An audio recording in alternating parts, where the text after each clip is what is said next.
நேற்றிரவு பொழிந்த பனிமழையால் மினி காஷ்மீராக மாறிய உதகை. சுற்றுலா பயணிகளை குதூகலப்படுத்திய பனிபடர்ந்த புல்வெளி. இதுகுறித்து விவரிக்கிறது இந்த செய்தி தொகுப்பு.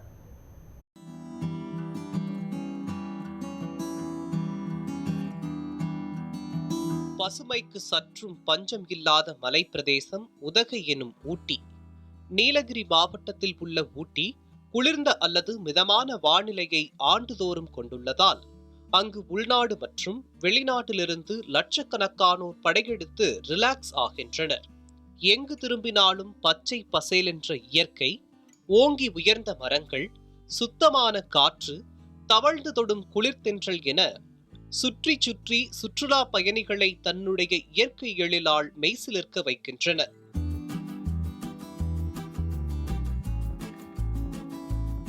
சுற்றுலா பயணிகளை குதூகலப்படுத்தும் உதகையில் தற்போது வானிலை 4 டிகிரி முதல் 7 டிகிரி செல்சியஸாக உள்ளதால் புது வெள்ளை மழை பொழிந்து வருகிறது. வழக்கமாக நவம்பர் மாதம் இறுதியில் ஆரம்பித்து ஜனவரி மாதம் இறுதி வரை பொழியும் இந்த பனிமழையானது காலநிலை மாற்றத்தின் காரணமாக டிசம்பர் மாத இறுதியில் தற்போது தொடங்கியுள்ளது. நேற்றிரவு பெய்த பனிப்பொழிவால் புல்வெளிகள் மீது படர்ந்த பனி உதகையை ஒரு மினி காஷ்மீராக மாற்றியுள்ளது.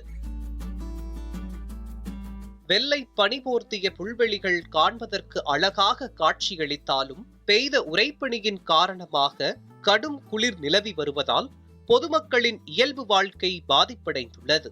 நியூஸ் 7 தமிழ் செய்திகளுக்காக நீலகிரி செய்தியாளர் பிரபு.